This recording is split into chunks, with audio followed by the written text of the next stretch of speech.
Dia maha terpuji dalam seluruh perbuatan, firman, syariat, dan takdirnya. Tidak ada Tuhan melainkan Dia dan tidak ada Rabb selain Dia. Firman Allah Ta'ala, setan menjanjikan, menakut-nakuti kamu dengan kemiskinan dan menyuruh kamu berbuat kejahatan, sedang Allah menjanjikan untuk kamu ampunan darinya dan karunia. Dan Allah Maha Luas lagi Maha Mengetahui. Ibnu Abi Hatim meriwayatkan dari Abdullah bin Mas'ud, dia berkata bahwa Rasulullah bersabda, sesungguhnya setan memiliki teman, manusia dan malaikat juga memiliki teman. Berteman dengan setan akan membiasakan pada kejahatan dan mendustakan kebenaran. Adapun berteman dengan malaikat akan membiasakan pada kebaikan dan membenarkan kebenaran. Barang siapa yang mendapatkan teman malaikat, maka ketahuilah sesungguhnya hal itu dari Allah, maka memujilah kepadanya. Dan, barang siapa berteman dengan setan, maka berlindunglah dari gangguannya. Kemudian Nabi membaca ayat, setan menjanjikan, menakut-nakuti kamu dengan kemiskinan dan menyuruh kamu berbuat kejahatan, sedang Allah menjanjikan ampunan dan karunia-Nya kepadamu. Demikianlah hadis riwayat Tirmidzi dan Nasai yang dikemukakan oleh Ibnu Hibban dalam sahihnya. Maksud firman Allah, setan menjanjikan kepadamu kemiskinan, ialah dia menakut-nakutimu dengan kemiskinan agar kamu memegang erat apa yang kamu kuasai sehingga kamu tidak membelanjakannya untuk meraih keridaan Allah. Dan menyuruhmu kepada kejahatan. Di samping itu, setan pun menyuruhmu melakukan macam-macam kemaksiatan, dosa, berbagai keharaman, dan menyalahi bagian yang mestinya diperoleh. Firman Allah, dan Allah menjanjikan kepadamu ampunan, sebagai perimbangan perbuatan jahat yang diperintahkan setan kepadamu. Dan karunia, sebagai perimbangan dari kemiskinan yang diancamkan setan kepadamu. Dan Allah Maha Luas lagi Maha Mengetahui. Firman Allah, Dia menganugerahkan al-hikmah kepada siapa yang Dia kehendaki, yakni pengetahuan mengenai Al-Quran yang menyangkut masalah nasih dan mansuh, muhkam dan mutasyabih, yang pertama dan yang kemudian turun, halal dan haram, serta masalah lainnya. Demikianlah menurut Ibnu Abbas. Ibnu Mardawi meriwayatkan dari Ibnu Mas'ud secara marfu, pangkal hikmah ialah rasa takut kepada Allah. Mujahid berkata, hikmah ialah ketepatan dalam bertutur kata. Laits bin Salim berkata, hikmah ialah pengetahuan, fikih, dan Al-Quran. Abu Al-Aliyah berkata, hikmah ialah rasa takut kepada Allah. Ada pula yang mengatakan hikmah itu pemahaman, sunnah, akal, dan menurut Malik ialah pemahaman terhadap agama, perkara yang dimasukkan Allah ke dalam kalbu yang berasal dari rahmat dan karunia-Nya. Menurut Asadi, hikmah ialah kenabian. Menurut pendapat jumhur dan ini yang sahih, hikmah itu tidak selalu menyangkut kenabian. Ia lebih umum dari itu. Hikmah tertinggi ialah kenabian. Kerasulan merupakan hikmah yang lebih spesifik. Namun, para pengikut Nabi mendapat cipratan kebaikan hikmah karena mengikutinya, sebagaimana dikatakan dalam sebuah hadis berikut. Imam Ahmad meriwayatkan dari Ibnu Mas'ud, dia berkata bahwa dia mendengar Rasulullah bersabda, tiada iri kecuali terhadap dua orang, orang yang diberi kekayaan, lalu dia menghabiskannya dalam kebenaran dan orang yang diberi hikmah. Lalu dia memutuskan berdasarkan hikmah itu dan mengajarkannya, hadis Ahmad. Demikianlah hadis yang diriwayatkan oleh Bukhari, Muslim, Nasai, dan Ibnu Majah dari berbagai jalan yang bervariasi dan berasal dari Ismail bin Abi Khalid. Firman Allah, dan tidaklah mengambil pelajaran melainkan orang-orang yang berakal, maksudnya tidaklah mengambil manfaat dari nasihat dan peringatan kecuali orang memiliki akal dan penalaran. Maksudnya, mengambil pelajaran dari kitab dan makna firman Allah. Apa saja yang kamu nafkahkan atau apa saja yang kamu nazarkan, maka sesungguhnya Allah mengetahuinya. Orang-orang yang berbuat zalim tidak ada seorang penolong pun baginya, ayat 270. Jika kamu menampakkan sedekahmu, maka itu baik sekali. Dan, apabila kamu menyembunyikannya dan kamu berikan kepada orang-orang fakir, maka menyembunyikan itu lebih baik bagimu. Dan Allah akan menghapuskan dari kamu sebagian kesalahan-kesalahanmu. Allah Maha mengetahui apa yang kamu kerjakan, ayat 271. Allah Ta'ala memberitahukan bahwa Dia mengetahui semua perkara yang dilakukan oleh para pelakunya, baik berupa kebaikan, infak, maupun nazar. Dia menjamin untuk membalas semua itu dengan balasan yang penuh bagi para pelaku yang mengerjakannya karena mencari keridaan Allah dan mengharapkan janjinya. Allah mengancam orang yang tidak bekerja dalam rangka menaatinya, bahkan dia menyalahi perintahnya, mendustakan kabarnya, dan di samping menyembah Allah dia pun menyembah selainnya. Maka Allah berfirman, orang-orang yang berbuat zalim tidak ada seorang penolong pun baginya. Firman Allah, jika kamu menampakkan sedekahmu, maka itu baik sekali.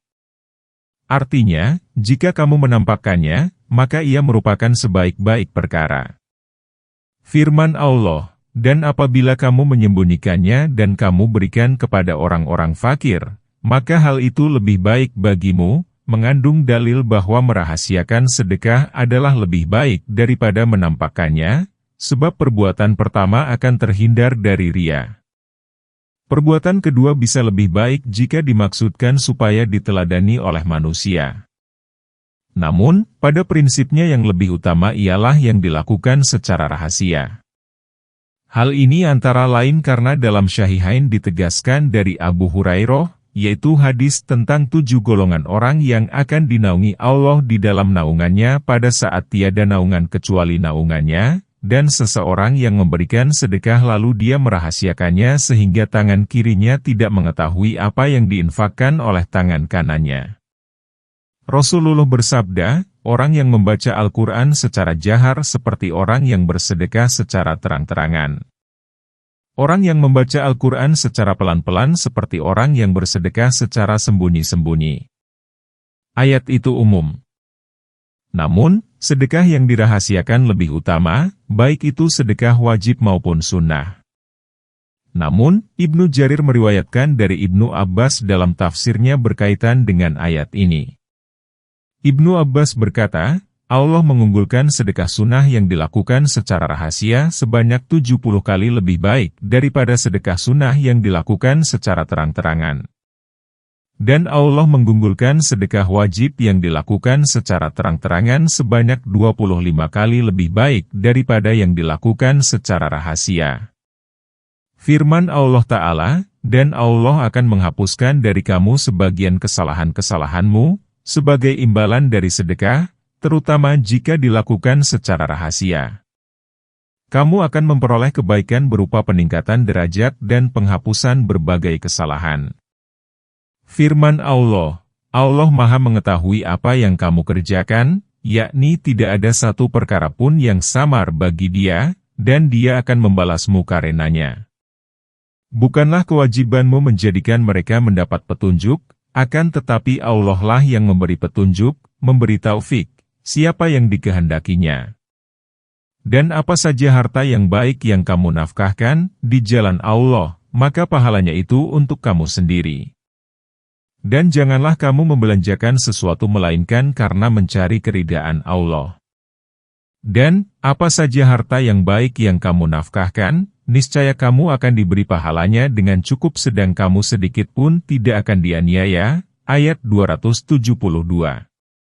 Berinfaklah kepada orang-orang fakir yang terikat oleh jihad di jalan Allah. Mereka tidak dapat berusaha di muka bumi. Orang yang tidak tahu menyangka mereka orang kaya karena memelihara diri dari meminta-minta. Kamu kenal mereka dengan melihat sifat-sifatnya, mereka tidak meminta kepada orang secara mendesak. Dan, apa saja harta yang baik yang kamu nafkahkan, di jalan Allah, maka sesungguhnya Allah Maha mengetahui. Ayat 273. Orang-orang yang menafkahkan hartanya pada malam dan siang hari, secara tersembunyi dan terang-terangan, maka mereka mendapat pahala di sisi Rabb-Nya. Tiada kekhawatiran atas mereka dan tidak pula mereka bersedih hati. Ayat 274. Ibnu Abi Hatim meriwayatkan dari Ibnu Abbas, dari Nabi, sesungguhnya Nabi memerintahkan agar tidak memberikan sedekah kecuali kepada pemeluk Islam. Kemudian turunlah ayat, bukanlah kewajibanmu menjadikan mereka beroleh petunjuk. Kemudian beliau memerintahkan agar sedekah diberikan kepada setiap orang yang memintanya, dari agama apapun dia berasal. Akan tetapi Allah lah yang memberi petunjuk siapa yang dikehendakinya. Dan, apa saja harta yang baik yang kamu nafkahkan, di jalan Allah, maka pahalanya itu untuk kamu sendiri. Firman Allah ini seperti firman, barang siapa yang beramal saleh, maka bagi dirinya sendiri, serta senada dengan ayat-ayat Al-Quran lainnya yang jumlahnya sangat banyak. Firman Allah, dan janganlah kamu membelanjakan sesuatu melainkan karena mencari keridaan Allah. Adha, Al-Hurasani berkata, maksudnya, apabila kamu memberi karena Allah, maka pahala amal itu bukan urusanmu. Ini adalah makna yang baik. Singkatnya, apabila seseorang bersedekah dengan tujuan mencari keridaan Allah, maka pahalanya sudah dicatat pada sisi Allah pada saat itu juga. Tidak menjadi soal apakah sedekahnya itu diterima oleh orang yang suka melakukan kebajikan, oleh orang yang melakukan kemaksiatan, orang yang berhak, atau selainnya. Orang itu tetap diganjar karena tujuannya. Yang menjadi sandaran penafsiran ini ialah lanjutan ayat yang berbunyi, dan apa saja harta yang baik yang kamu nafkahkan, niscaya kamu akan diberi pahalanya dengan cukup, sedang kamu sedikit pun tidak akan dianiaya. Sandaran lainnya ialah hadis yang dikemukakan dalam Syahihain dari Abu Hurairah, dia berkata bahwa Rasulullah bersabda, seseorang berkata, sungguh saya akan menyedekahkan sesuatu pada malam ini. Kemudian dia memberikan sesuatu itu pada tangan seorang pezina. Keesokan harinya orang-orang menceritakan bahwa dia bersedekah kepada pezina. Orang itu berkata, ya Allah, segala puji kepunyaan Engkau yang telah menetapkan sedekahku bagi pelacur. Sungguh saya akan bersedekah lagi pada malam ini. Kemudian dia meletakkannya di tangan orang kaya. Keesokan harinya orang-orang membicarakan bahwa pada malam itu dia bersedekah kepada orang kaya. Maka dia berkata, ya Allah, kepunyaan Engkaulah segala puji yang telah menetapkan sedekahku pada orang kaya. Sungguh, saya akan bersedekah lagi pada malam ini. Kemudian, dia pergi dan menyimpan sedekah di tangan pencuri. Keesokan harinya orang-orang ribut menceritakan bahwa dia bersedekah kepada pencuri. Maka dia berkata, ya Allah, kepunyaan Engkaulah segala puji yang telah menetapkan sedekahku bagi pezina, orang kaya, dan pencuri. Kemudian orang itu didatangi oleh seseorang seraya berkata kepadanya, sedekahmu sudah diterima.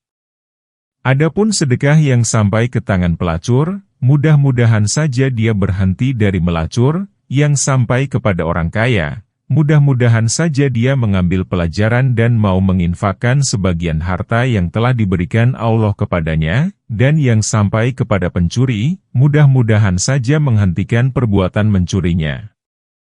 Firman Allah, berinfaklah kepada orang-orang fakir yang terikat oleh jihad di jalan Allah, yakni kaum muhajirin yang telah mengabdikan diri kepada Allah dan Rasul-Nya serta menetap di Madinah. Mereka tidak memiliki mata pencaharian untuk memenuhi kebutuhan dirinya dan mereka tidak dapat bepergian di muka bumi untuk berusaha mencari penghidupan. Edharb artinya, bepergian, sebagaimana yang terdapat dalam firman Allah, dan apabila kamu bepergian di muka bumi, maka tidaklah mengapa kamu mengkosyar sholatmu, An-Nisa, ayat 101. Firman Allah, orang yang tidak tahu menyangka mereka orang kaya karena memelihara diri dari minta-minta. Yakni, orang yang tidak mengetahui persoalan dan keadaan mereka menduga bahwa mereka kaum kaya karena sikap, ifahnya dalam hal pakaian, perilaku, dan perkataan. Firman ini sejalan dengan hadis muttafaq alaih dari Abu Hurairah, dia berkata, Rasulullah bersabda, yang disebut orang miskin bukanlah orang yang suka berkeliling untuk meminta-minta yang mau pergi setelah diberi 1 atau 2 biji kurma, 1 atau 2 suapan, dan 1 atau 2 cemilan. Namun, orang miskin ialah yang tidak memiliki apapun untuk memenuhi kebutuhannya, dan keadaannya itu tidak diketahui orang lain supaya dia menerima sedekah, serta tidak meminta-minta apapun kepada orang lain. Hadis ini juga diriwayatkan oleh Imam Ahmad. Dia meriwayatkannya dari Abdurrahman bin Abi Said, dari ayahnya, dia berkata, "Ibuku menyuruhku pergi untuk meminta sesuatu kepada Rasulullah. Saya pun pergi menemuinya, lalu duduk sambil berkata, 'Berilah aku.' Maka beliau bersabda, 'Barang siapa yang merasa cukup, maka akan dicukupkan Allah. Barang siapa yang menjaga kesucian, maka akan dijaga kesuciannya oleh Allah. Barang siapa yang merasa cukup, maka akan dicukupkan oleh Allah. Dan barang siapa yang meminta-minta sedang dia memiliki anak timbangan yang dapat dijual, berarti dia meminta secara paksa." Abu Said berkata dalam dirinya, "Sesungguhnya batu yakut yang berbentuk unta milik kami adalah lebih baik daripada anak timbangan." Maka aku pun pulang dan tidak jadi meminta kepada beliau. Firman Allah, "Dan apa saja harta yang baik yang kamu nafkahkan di jalan Allah, maka sesungguhnya Allah Maha mengetahui." Maksudnya, tidak ada infak yang tidak diketahuinya. Dia akan membalasnya dengan balasan yang penuh pada hari kiamat. Firman Allah, "Orang-orang yang menafkahkan hartanya pada malam dan siang hari secara tersembunyi dan terang-terangan, maka mereka mendapat pahala dari sisi Rabb-Nya. Tiada kekhawatiran atas mereka dan tidak pula mereka bersedih hati." Ini merupakan pujian dari Allah terhadap orang-orang yang berinfak di jalannya demi mencari keridhaannya sepanjang waktu, bahkan infak kepada keluarga pun termasuk ke dalam kategori itu. Imam Ahmad meriwayatkan dari Abu Mas'ud Al-Badri, dari Nabi, sesungguhnya beliau bersabda, "Apabila seorang muslim menafkahkan sesuatu kepada keluarganya karena mengharap pahala dari Allah, maka nafkah itu merupakan sedekah baginya." Hadis Ahmad. Demikian pula halnya hadis yang dikemukakan Syubah. Firman Allah, "Maka mereka mendapat pahala di sisi Tuhannya, pada hari kiamat disebabkan mereka telah berinfak dalam rangka ketaatan." Penafsiran firman Allah, "Dan tiada kekhawatiran atas mereka dan tidak pula mereka bersedih hati," telah dikemukakan tadi. Orang-orang yang makan, mengambil, riba tidak dapat berdiri melainkan seperti berdirinya orang yang kemasukan setan lantaran tekanan, penyakit gila. Keadaan mereka yang demikian itu adalah disebabkan mereka berpendapat, sesungguhnya jual beli itu sama dengan riba, padahal Allah telah menghalalkan jual beli dan mengharamkan riba. Orang-orang yang telah sampai kepadanya larangan dari Tuhan mereka, lalu berhenti, maka baginya apa yang telah diambilnya dahulu, dan urusannya terserah kepada Allah.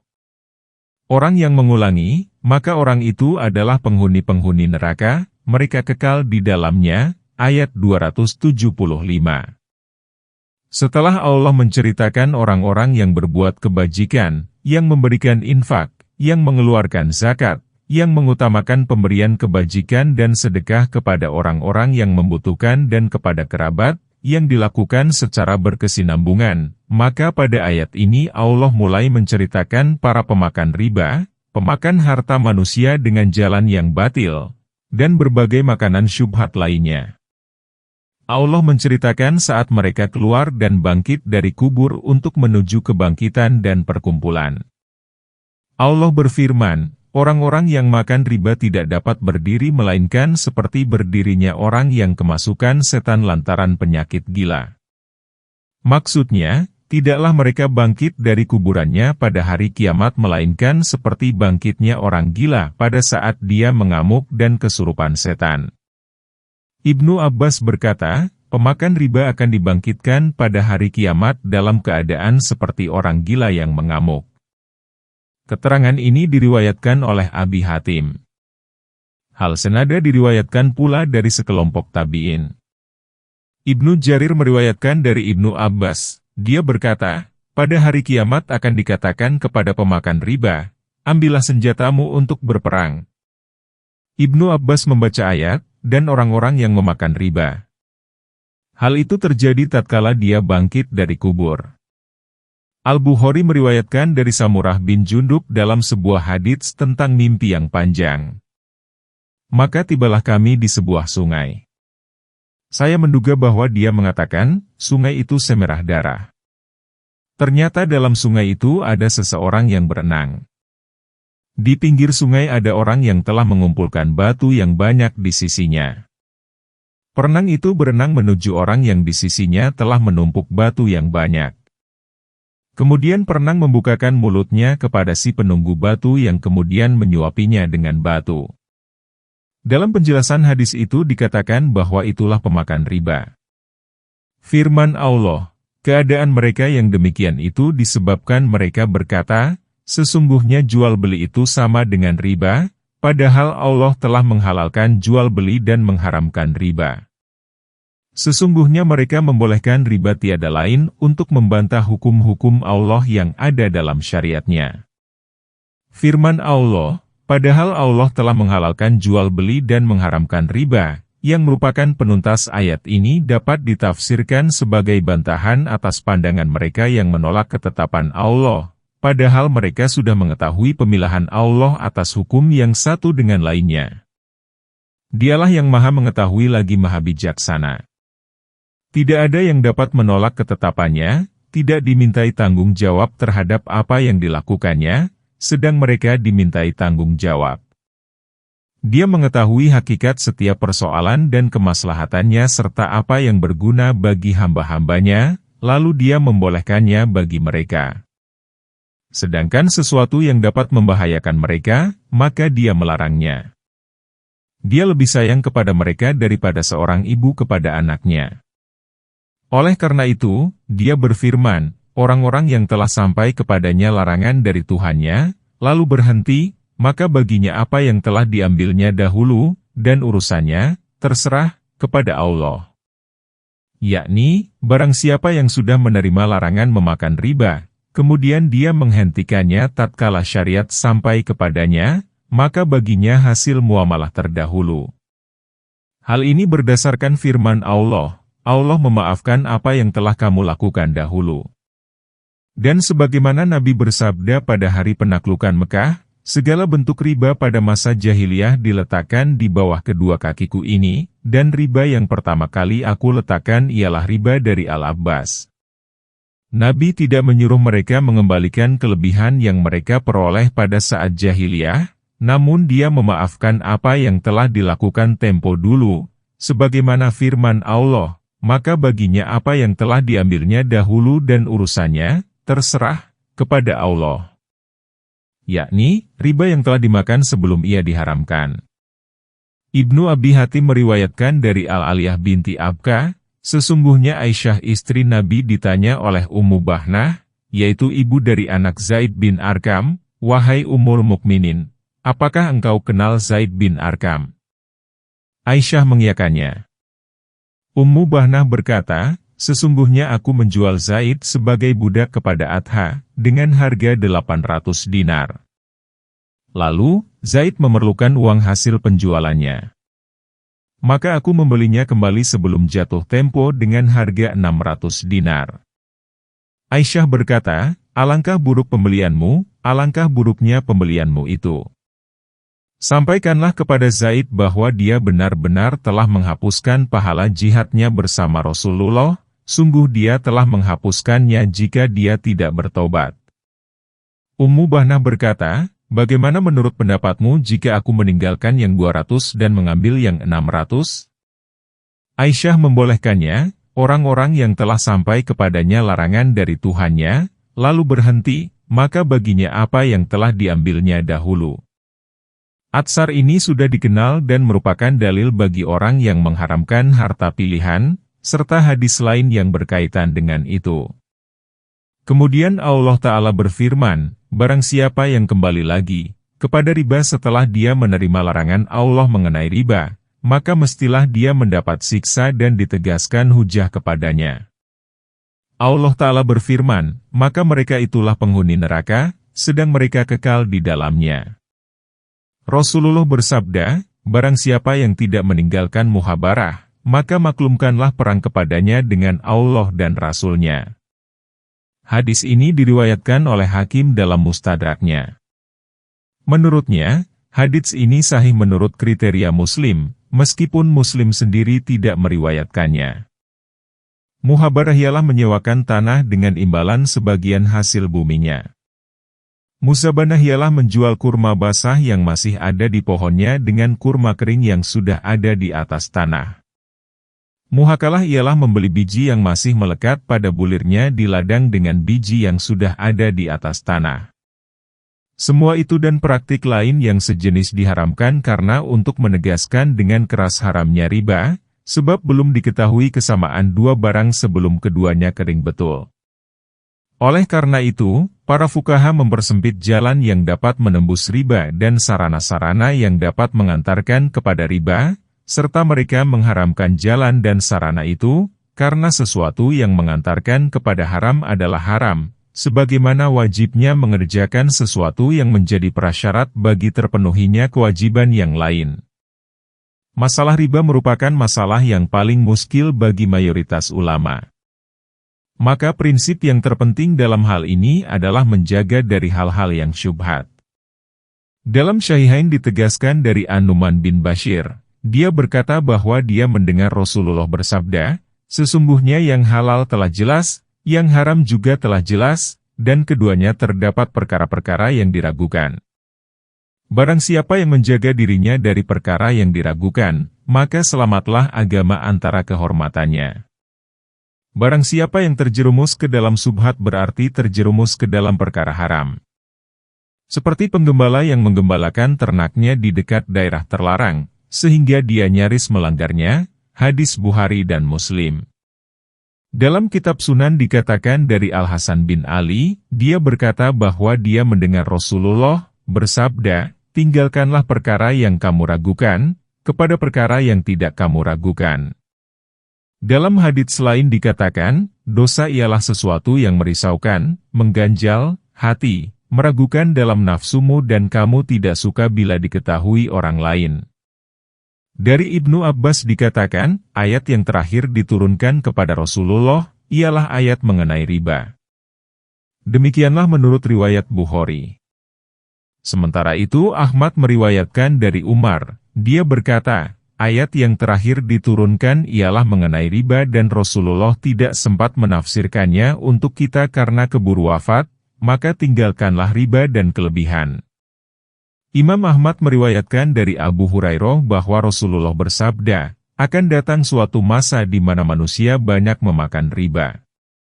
Abu Hurairah berkata, Rasulullah ditanya, apakah seluruh manusia? Beliau menjawab, orang yang tidak memakannya pun akan terkena debunya. Hadits ini diriwayatkan pula oleh Abu Daud, Nasai, dan Ibnu Majah. Oleh karena itu, diharamkanlah segala sarana yang dapat menimbulkan setiap keharaman. Dalam hadits yang diriwayatkan oleh Imam Ahmad dari Aisyah, dia berkata, setelah ayat-ayat mengenai riba yang terdapat pada akhir surat Al-Baqarah diturunkan, maka Rasulullah berangkat ke masjid, lalu membacakan ayat-ayat itu. Maka diharamkan pula perdagangan khamar. Hadis tersebut dikemukakan oleh jamaah, kecuali Tirmidzi, dari Jalan Amasi. Demikian pula redaksi dari Al-Bukhari.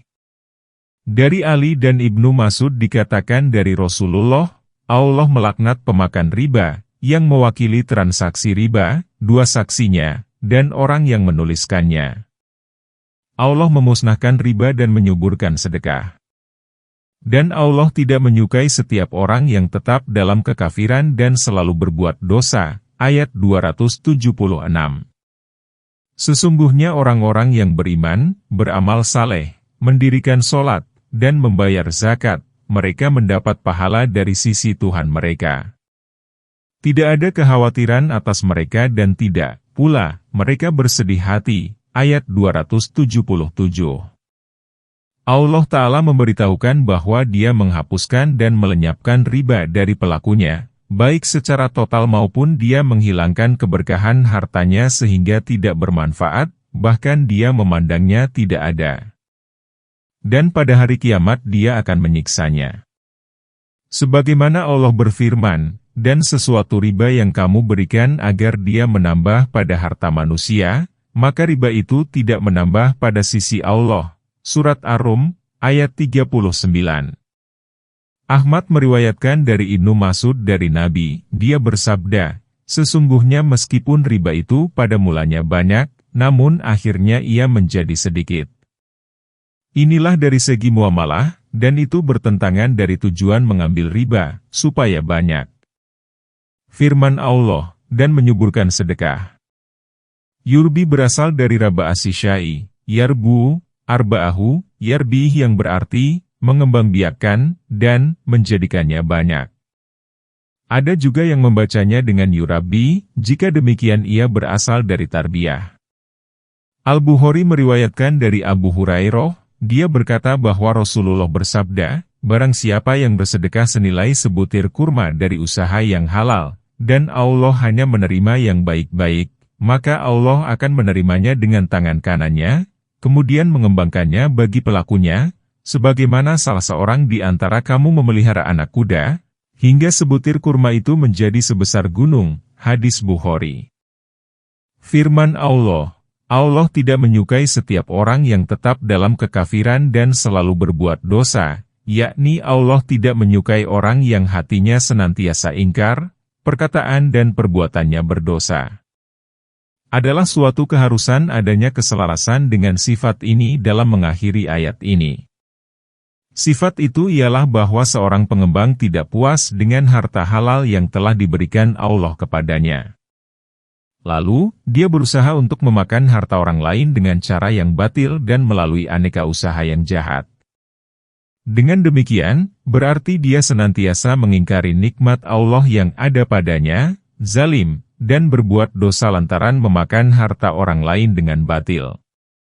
Kemudian, Allah berfirman seraya memuji orang-orang yang beriman kepada Tuhan mereka, menaati perintahnya, bersyukur kepadanya, dan berbuat baik kepada makhluknya. Semua itu diwujudkan dalam pelaksanaan sholat dan penunaian zakat. Kemudian, Allah memberitahukan kemuliaan yang disediakan untuk mereka dan bahwasannya mereka, pada hari kiamat, memiliki kemuliaan lain karena keimanannya. Maka Allah berfirman, sesungguhnya orang-orang yang beriman, beramal saleh, mendirikan sholat, dan membayar zakat, maka bagi mereka pahala pada sisi Tuhannya. Tidak ada kekhawatiran atas mereka dan tidak pula mereka bersedih hati. Hai orang-orang yang beriman, bertakwalah kepada Allah dan tinggalkanlah riba, jika kamu orang-orang yang beriman. Ayat 278. Jika kamu tidak mengerjakan, meninggalkan sisa riba, maka ketahuilah bahwa Allah dan Rasul-Nya akan memerangimu. Dan, jika kamu bertobat dari pengambilan riba, maka bagimu pokok hartamu, kamu tidak menganiaya dan tidak pula dianiaya. Ayat 279. Dan jika orang berutang itu dalam kesukaran, maka berilah tangguh sampai dia berkelapangan. Dan menyedekahkan sebagian atas semua utang, itu lebih baik bagimu, jika kamu mengetahui. Ayat 280. Dan peliharalah dirimu dari azab yang terjadi pada hari yang pada waktu itu kamu semua dikembalikan kepada Allah. Kemudian, masing-masing diberi balasan yang sempurna terhadap apa yang telah dikerjakannya, sedang mereka sedikit pun tidak dianiaya, dirugikan. Ayat 281. Allah menyuruh hamba-hambanya yang beriman agar bertakwa kepadanya. Allah pun melarang mereka melakukan sesuatu yang mendekatkan mereka kepada kemurkaannya dan menjauhkan mereka dari keridaannya.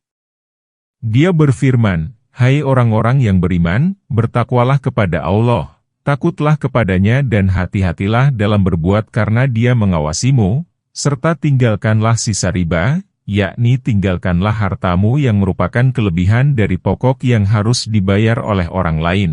Setelah menerima peringatan ini, jika kamu adalah orang-orang yang beriman, kepada apa yang disyariatkan Allah, yaitu penghalalan jual beli, pengharaman riba, dan syariat lainnya. Diceritakan, Zaid bin Aslam dan yang lainnya menuturkan bahwa redaksi ayat itu diturunkan berkaitan dengan Bani Amr bin Umair dari Sakif dan berkaitan dengan Bani Mughirah dari Bani Mahzum. Telah terjadi riba di antara mereka pada masa jahiliyah. Setelah Islam datang dan mereka memeluknya, Sakif meminta hartanya dari Bani Mughirah. Kemudian mereka bermusyawarah. Bani Mughirah berkata, kami tidak akan melakukan riba dalam Islam dan akan menggantinya dengan usaha yang islami. Kemudian Utab ibnu Asid, pemimpin Mekah, melaporkan hal itu kepada Nabi dalam sepucuk surat. Maka diturunkanlah ayat di atas. Lalu, Rasulullah membalas Utab ibnu Asid dengan surat yang berbunyi, hai orang-orang yang beriman, bertakwalah kepada Allah dan tinggalkanlah sisa riba, apabila kamu adalah orang-orang yang beriman. Apabila kamu tidak melaksanakan, maka ketahuilah bahwa Allah dan Rasul-Nya akan memerangimu. Maka mereka berkata, kami bertobat kepada Allah dan kami akan meninggalkan sisa riba. Maka mereka semua meninggalkannya. Ayat itu merupakan peringatan keras dan ancaman yang tegas bagi orang yang masih melaksanakan praktik riba setelah diberi peringatan. Ibnu Jurayj berkata, Ibnu Abbas berkata ihwal, ketahuilah bahwa Allah dan Rasul-Nya akan memerangimu, yakni yakinlah bahwa Allah dan Rasul-Nya akan memerangi kamu. Ibnu Abi Hatim mengatakan dari Hasan dan Ibnu Sirin, keduanya berkata, sesungguhnya mereka yang suka menukar uang dengan uang merupakan pemakan riba dan telah dimaklumkan perang oleh Allah dan Rasul-Nya. Jika ada pemimpin yang adil, maka suruhlah bertobat. Jika mereka tidak mau, maka bunuhlah. Qatadah berkata, Allah mengancam mereka dengan perang, sebagaimana yang mereka dengar. Dia menjadikannya sebagai tukang palsu uang kemanapun mereka pergi. Hindarkanlah dirimu dari keterlibatan dengan jual beli riba seperti itu. Karena Allah telah meluaskan perkara halal dan menjadikannya baik. Maka jangan sekali-kali kamu terperosok ke dalam kemaksiatan kepadanya. Kemudian Allah Ta'ala berfirman, apabila kamu bertobat, maka bagimu pokok hartamu, kamu tidak menganiaya, dengan mengambil tambahan, dan tidak pula dianiaya, dengan menghanguskan pokok harta. Namun, kamu memperoleh apa yang telah kamu berikan tanpa tambahan atau kekurangan. Firman Allah, dan apabila dia dalam kesukaran, maka berilah tangguh sampai dia berkelapangan. Dan menyedekahkan itu lebih baik bagimu, jika kamu mengetahui. Allah Ta'ala menyuruh bersabar dalam menghadapi orang yang kesulitan dan tidak dapat membayar. Tidak seperti orang jahiliyah yang mengatakan kepada peminjam, bila telah jatuh tempo, dibayar atau ditambahkan pada bunganya. Kemudian Allah menganjurkan untuk menghapuskan saja. Dan dia pun menjanjikan kepadanya, bila berbuat demikian, kebaikan dan pahala yang banyak. Allah berfirman, dan menyedekahkan itu lebih baik bagimu, jika kamu mengetahui. Maksudnya, apabila kamu tidak mengambil pokok pinjaman secara keseluruhan dan membebaskan si peminjam dari kewajibannya membayar utang, maka hal itu lebih baik bagimu. Banyak sekali hadis Nabi dari berbagai jalan yang berkaitan dengan hal di atas.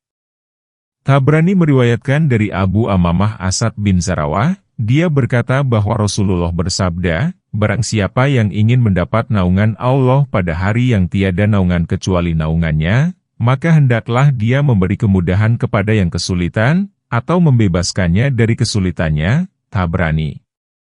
Imam Ahmad meriwayatkan dari Sulaiman bin Buraidah, dari bapaknya, dia berkata, saya mendengar Rasulullah bersabda, barang siapa yang memberi kelonggaran pembayaran kepada peminjam yang kesulitan, maka baginya pahala sedekah sebesar pinjaman itu untuk setiap harinya.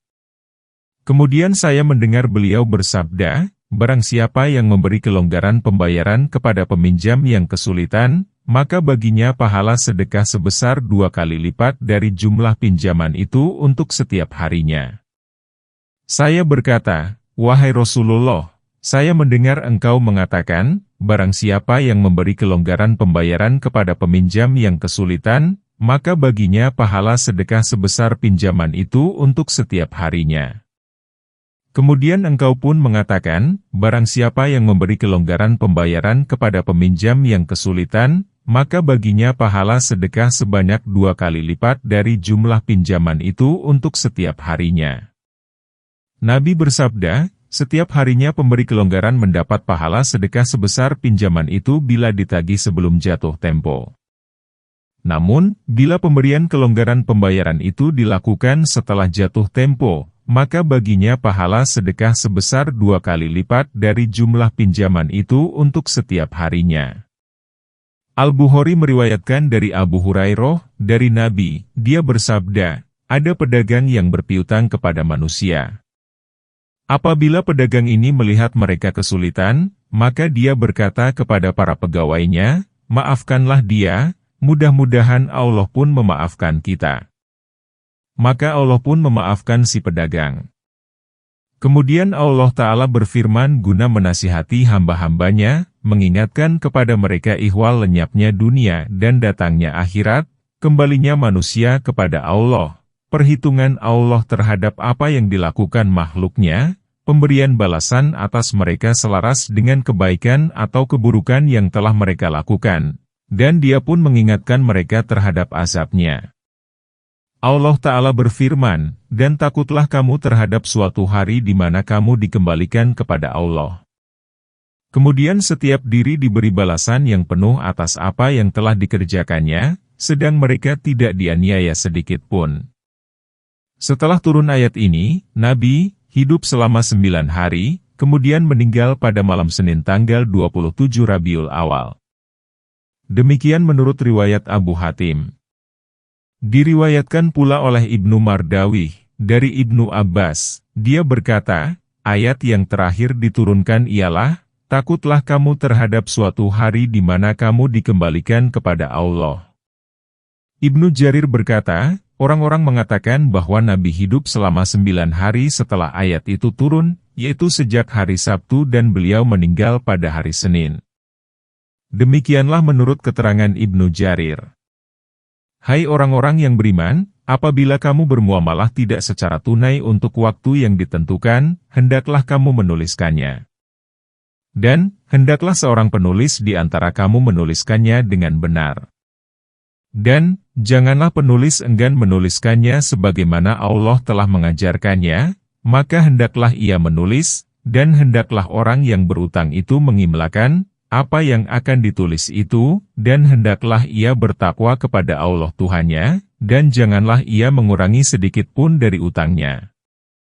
Jika yang berutang itu orang yang lemah akalnya atau lemah keadaannya, atau ia sendiri tidak mampu mengimlakan, maka hendaklah walinya mengimlakan dengan jujur. Dan, persaksikanlah dengan 2 orang saksi laki-laki di antara kamu.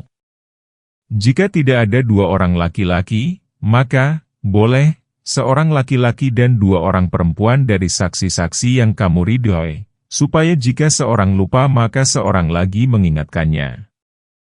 Janganlah saksi-saksi itu enggan memberi keterangan, apabila mereka dipanggil, dan janganlah kamu jemu menulis utang itu, baik kecil ataupun besar sampai batas waktu membayarnya.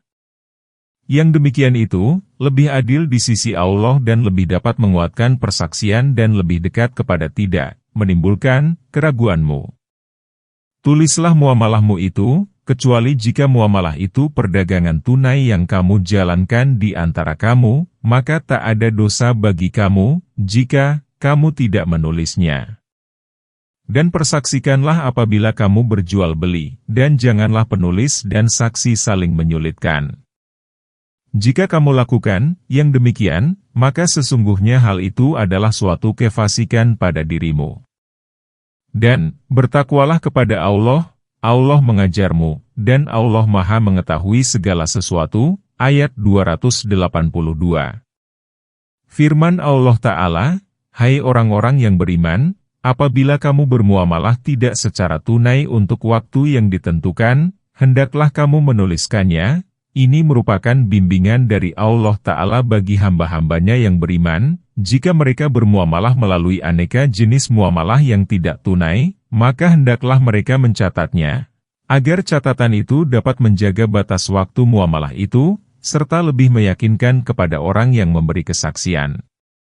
Hal ini diingatkan oleh Allah pada akhir ayat dengan firman-Nya, yang demikian itu lebih adil pada sisi Allah, lebih dapat menguatkan kesaksian, dan lebih dekat kepada ketidakraguanmu. Berkaitan dengan firman Allah, hai orang-orang yang beriman, apabila kamu bermuamalah tidak secara tunai untuk waktu yang ditentukan, hendaklah kamu menuliskannya. Sufyan Ats-Tsauri meriwayatkan dari Ibnu Abbas. Ayat ini diturunkan berkaitan dengan masalah salam, mengutangkan, hingga waktu tertentu. Saya bersaksi bahwa salam yang dijamin untuk diselesaikan pada tempo tertentu adalah dihalalkan dan diizinkan oleh Allah. Kemudian dia membaca ayat, hai orang-orang yang beriman, apabila kamu bermuamalah tidak secara tunai untuk waktu yang ditentukan.